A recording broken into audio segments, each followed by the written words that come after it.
All right, so before you're rudely interrupted, I was reading the introduction to Preventing Violence by James Gilligan as an educational video. So I'm going to pick up where I left off. There's not a whole lot of memory left on my phone, and it's going to be a minute before I'll have better memory. So I hope shall continue.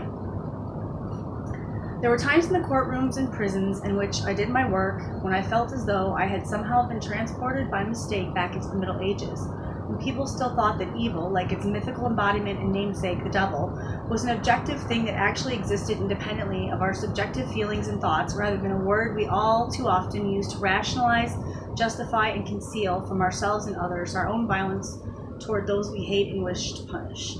The more we have taken that approach to the evil minds in our midst, the people we call criminals, the more we have acted like medieval inquisitors who believed that we could exorcise this evil from our midst only by torturing all the evil people, burying them alive, or burning them at the stake, for which we in the U.S. today have substituted stun guns, total solitary confinement for years at a time in underground tombs called supermax prisons, and electric chairs.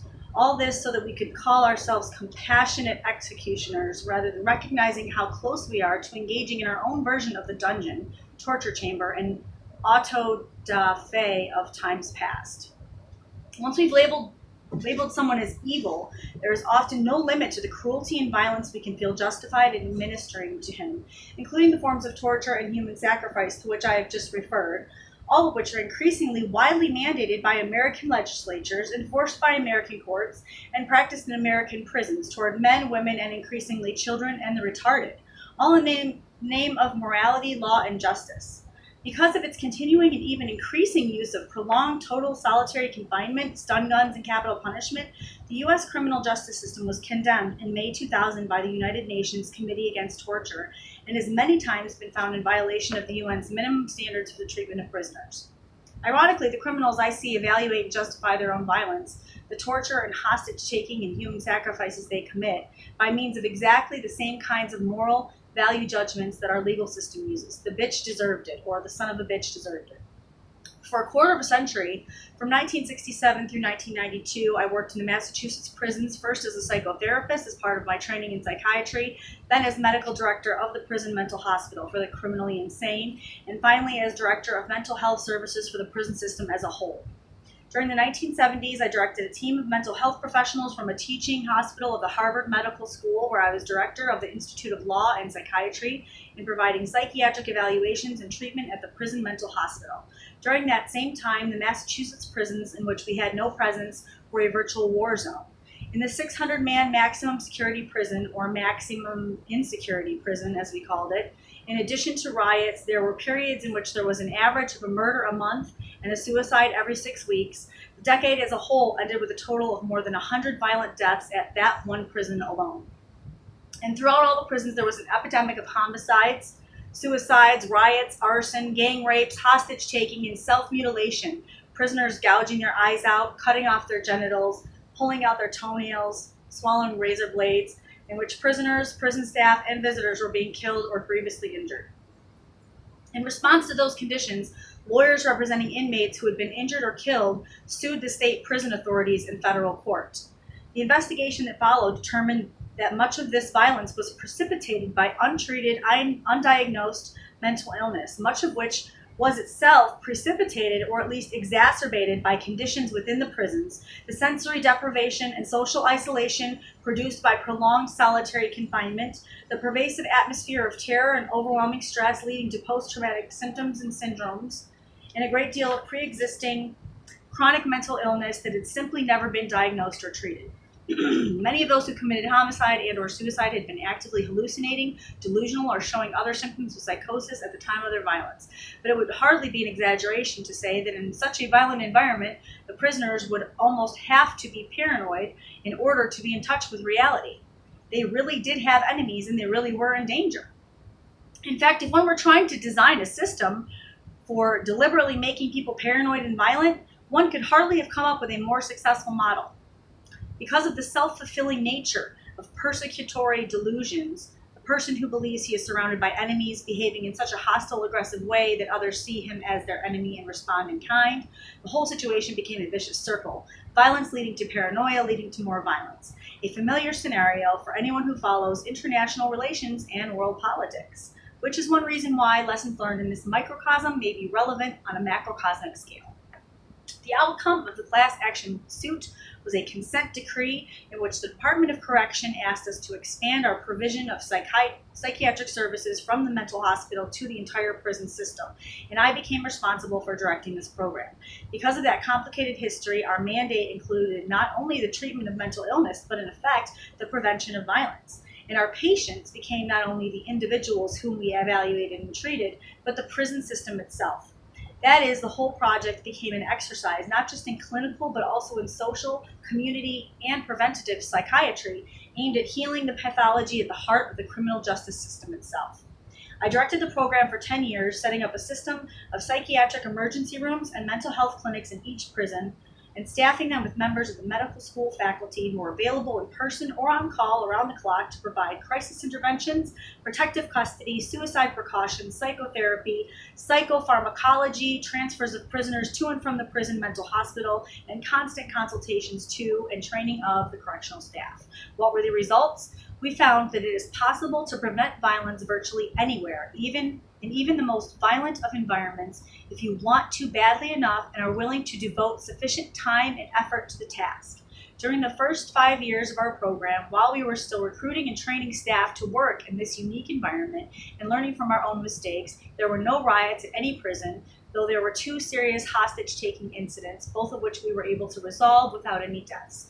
No staff members or visitors were killed, though 7 inmates throughout the prison system as a whole died from homicide or suicide. During the second 5 years, there were no riots, no hostage-taking, and a total of 1 homicide and 2 suicides throughout the state prison system. That is, there were some full years with no violent deaths in any of the prisons. We can consider this program as an experimental confirmation of the hypothesis that it is possible to prevent all or almost all occurrences of the most serious forms of violence year after year, even in the most violent environments and among the most violent people in our society. That is the first principle it illustrated. The second principle is that it is possible to succeed at preventing violence only to the extent that we abolish the traditional moral and legal approach, which the prisons had been following up to that time. The more violent an inmate was, the more severely he would be punished, and the more severely he was punished, the more violent he would become. This endless, mutually self-defeating vicious circle kept both inmates and prison officers in a chronic state of war with each other, which was the opposite of what they both said they wanted. And of course, we make the same mistake on the scale of society as a whole, as in that microcosm of our society called a prison.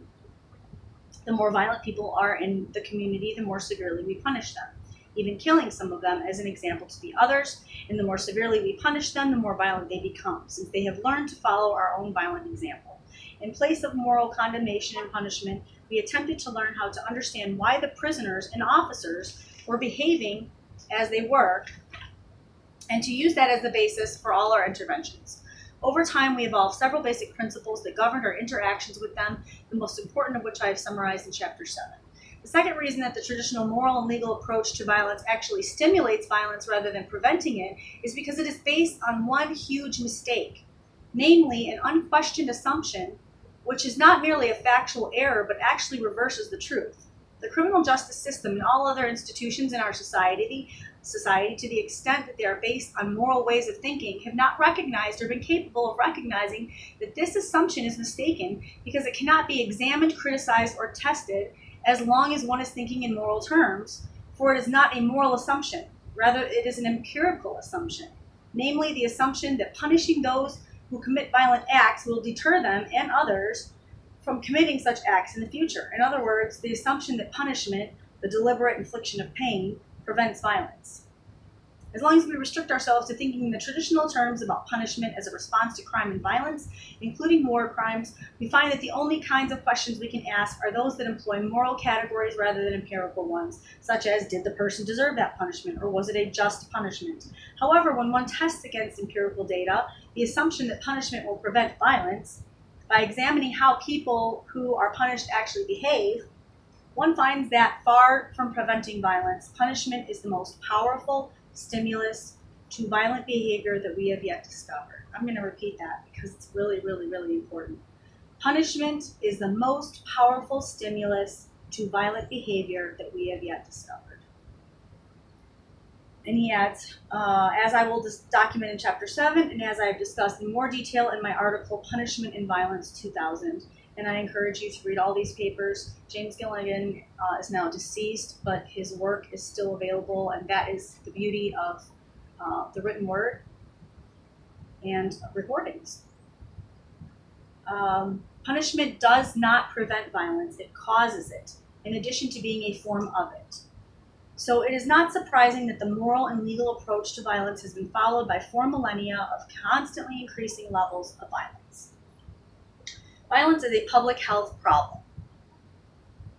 But if punishment does not prevent violence, what does? In order to find answers to that question, to which most of the rest of this book will be devoted, it will be helpful, even necessary, to think about violence not as a moral and legal problem, but as a problem in public health and preventative medicine. We treat illnesses, we do not punish them. Bertrand Russell in Roads to Freedom, 1918, summarized the implications of that difference in approach in these words. When a man is suffering from an infectious disease, he is a danger to the community and it is necessary to restrict his liberty of movement. But no one associates any idea of guilt with such a situation. On the contrary, he is an object of commiseration to his friends. Such steps as science recommends are taken to cure him of his disease, and he submits as a rule without reluctance to the curtailment of liberty involved meanwhile. For example, the coronavirus and being locked down. The same method and spirit ought to be shown in the treatment of what is called crime. I will use the terms disease, illness, and pathology to refer to any force or process within an organism or species